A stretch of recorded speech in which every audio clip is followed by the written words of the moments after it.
I really wanted to make this video, but I do have a splitting headache today.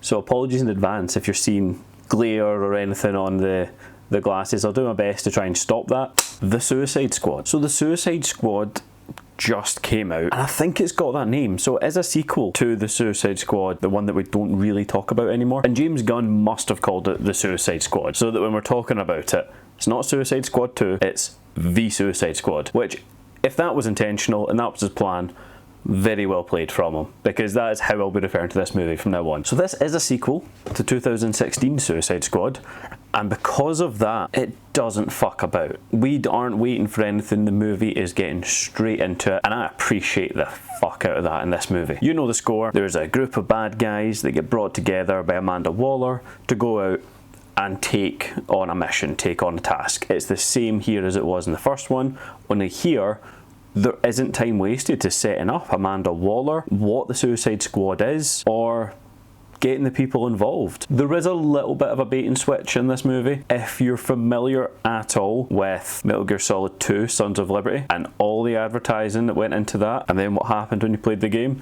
you're going to know exactly what I mean by that. It's not a bad thing, and I think it was used really well here. It set up the film pretty damn well. It gave us the setup, and then when we're on to our characters, there wasn't any further need for any setup. If you've seen the movie, you know what that means and what I mean by that, but they've almost set up different characters to then move on with who we're following for the movie. It was a clever choice. Also, a little bit of a spoiler here, Boomerang doesn't make it far in this movie. Now that has to be just an absolute fuck you from James Gunn back to the old movie, that film is now just done with. It is a sequel, but we're not considering it, other than Margot Robbie obviously as Harley Quinn, because she's just, one, really bankable, let's be honest, it's Margot Robbie. Two, as Harley Quinn as well, she's fucking terrific. She's so good, she's fun to watch, she's entertaining, she can play the character really well. Compared to the first one in 2016 where she's just chasing the Joker and she's a bit weird and a bit nuts. Here she's actually insane. There's a couple of things she'll do and you'll sit back, question what just happened, why that happened, and then you need to remind yourself that, yeah, that makes sense. Like, she is a character who, if anyone is going to do something that nobody expects and doesn't quite have a lot of logic to it, it's going to be her. So who are we following? You've got John Cena, he's Peacemaker. You've got Idris Elba as Bloodsport. You've obviously got Harley Quinn, played by Margot Robbie. And then a couple of new characters which I wasn't familiar with myself. Don't remember their names off the top of my head. It's the first time I've seen them. I just kind of called them Shark Man and Rat Girl. And they were really good. They were both kind of the loner characters for different reasons. So they kind of formed a connection throughout the movie. And then you've got John Cena and Idris Elba, who are the alpha males for the rest of the movie. So very, Gimli legless whenever they were in a fight. They're fighting alongside each other but keeping score. You've got the same here. It is brought down a little bit. The jokes are, easy to follow, little childish. But you know what? For what this film is, it was fun as a result of them, and I really enjoyed that part of it. The transitions are something that I personally love to see in movies.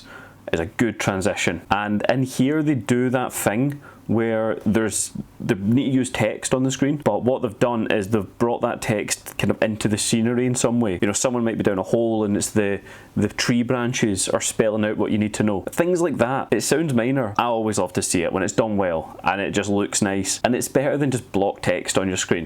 Keeps it a bit more engaging. Although what I will ask for now, clearly the technology's there, because the shark looked fucking amazing. His textures, his model looked great. Do you remember Street Sharks by any chance? I grew up loving Street Sharks. I had the car and I had a couple of the toys. I think it's time now we get the movie for that. 100%. I would love to see a Street Sharks movie. Oh, and I totally forgot, we've got Polka Dot guy. I forget what his actual hero name is, or anti-hero name is, and he's interesting. I feel like they do him a little dirty, but for what his power is, they've done a good job of displaying it. They didn't just leave him without his powers until the very end fight that was needed. Like in 2016 with, can't remember, the El Diablo fire demon guy. He just kind of put off using his powers till like the very end almost. Polka Dot guy in here doesn't really want to use them, and his power is just throwing polka dots at people. There's a bit more to it than that, and also what motivates him to attack people, because he doesn't really want to kill people, but what motivates him is just terrific. It had me absolutely pissing myself laughing every single time, and I've got a lot of respect for that polka dot guy. And you've got Peter Capaldi as the Thinker. The way the kind of villain sets up, there's kind of a few different villains you could argue through the movie, but certainly the Thinker is kind of the main one through it. Just going to throw it out there, I met Peter Capaldi. He's a lovely man. Met him in Glasgow. Asked him to swear at me and he refused because he's that nice. If you've seen the thick of it, you'll understand why I wanted him to swear at me. He's terrific at it. The building in this for each character I thought played really well. There was clear arcs through it for each character coming along. They each got their own time. It didn't focus specifically on a few different characters. They could have easily just went down the route of having Margot Robbie just being Marley Quinn and having other characters kind of revolve around her. They didn't. She's not in the movie for a large chunk of it. But then when she is, she's terrific. I mean, each character as well has their own fight scene where they can demonstrate all their own powers. And hers is arguably the best of them all because it kind of shows, I take it as her for kind of the way she's seen the world when she's fighting people. Thought that was great. Waller, she is such a bitch and I love her for that. Like, she's so good in this role. The character is brilliant. Like, they play it so well. But Amanda Waller is an absolute bitch who got this team together, and when she's getting brought in, you don't quite know how far she's going to go. And again, I came away from this knowing just how evil she was, how much she would kind of be determined to get what she wants done and her own initiative and her own agenda, but I don't know the extent of what she would do.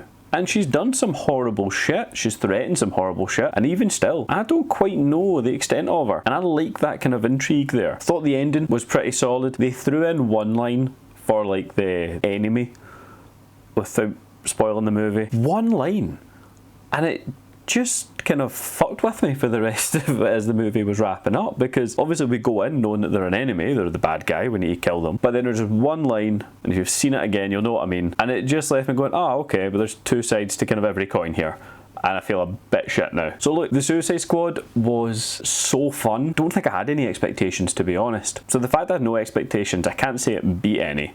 But what I will say is it was bloody surprising. Wasn't the gritty realism that I think they were trying to strive for in the Suicide Squad, but it was just a good time. It had some jokes, it had some really good action in it, and it just looked fantastic as well. So hats off to James Gunn for doing this. Anyway, that was some of my thoughts, my take from the Suicide Squad 2021. I will just specify that so there's no confusion. Fantastically fun film, and what I will say is if you can get to the cinema or when it comes out online or however this comes out, make time for this movie. It's absolutely fantastic for what it is, and you're not going to go wrong. It's a popcorn flick. That's what we're here for. So look, have you seen the Suicide Squad? If you agree with me or don't, let me know down below. Whilst you're down there, just kick the fuck out that like button. That would always be fantastic to see. I appreciate all of it. And if there's any films that you'd like me to see, review or cover, again, let me know. I'm happy to have a conversation in the comments. But that's me wrapping up. Thanks for watching.